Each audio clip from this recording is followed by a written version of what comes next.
Not only is he dead, but he's been dead so long. When Jesus asked to see the body, this is one of my favorite King James verses. It says, Jesus, surely by now he stinketh.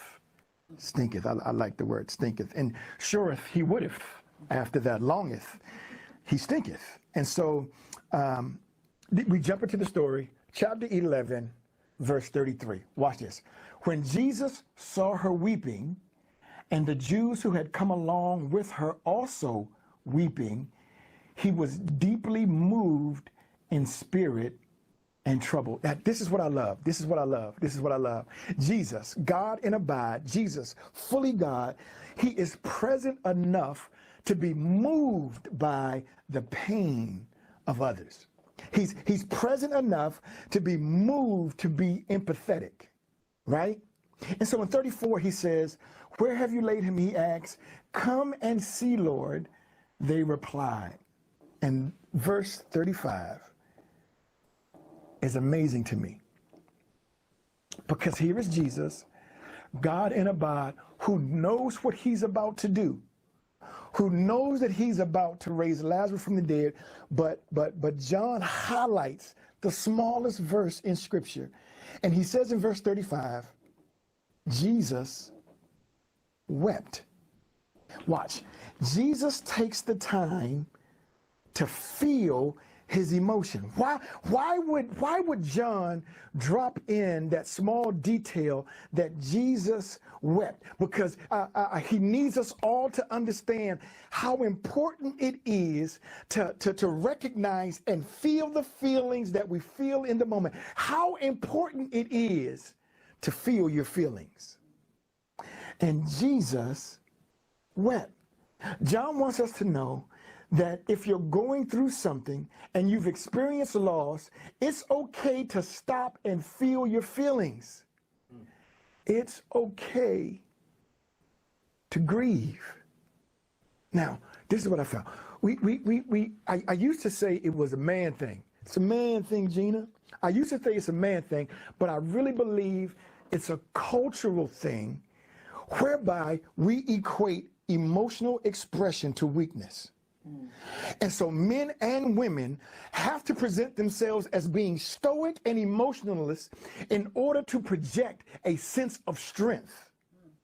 When the reality is, holding back your emotions is a true sign of weakness. Wow. And understanding what you feel and allowing yourself to feel the feeling in the moment is the true sense of strength. And we all grieve differently. And so I don't want you to say, Pastor Kev, you know what I mean? I'm not going to be standing on the roadside crying all the time. We all grieve differently.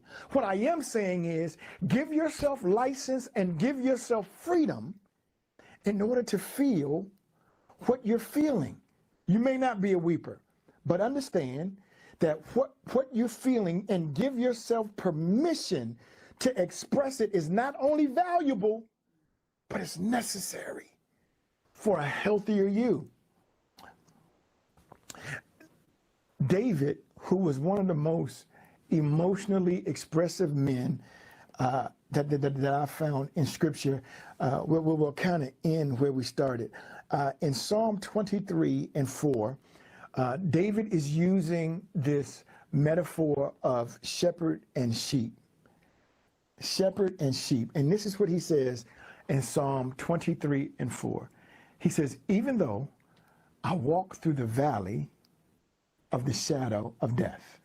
Again, the valley represents dark times, and we've all experienced some dark times. He says, even though I have to walk through the valley of the shadow of death, even though I have to walk through dark times, even though I have to walk through times of loss, watch this. He says, I will fear no evil. Why? Because dark times, this is what I found. What I found is that dark times, for me, sometimes produces evil thoughts. He says, but I won't fear. Watch this. Fear oftentimes is is an emotion that's aroused because of something that hasn't even happened yet. He says, I won't get caught up in anxious moments around what hasn't even happened yet. And when you're in dark times, sometimes your mind will allow you to fear the thing that hasn't even happened yet. He says, I won't fear evil. Why? Because you are with me. Again, shepherd and sheep. I'm not going to fear what hasn't even happened because you are with me. Now watch this. He says, your rod and your staff, they comfort me. Your rod and your staff, they comfort me. Again, he's using the analogy of a shepherd and sheep. And while I've never been a shepherd, while I've never had to tend to sheep, what's ironic here is that when you look at how a shepherd uses the rod and the staff, it's not very comforting to the sheep.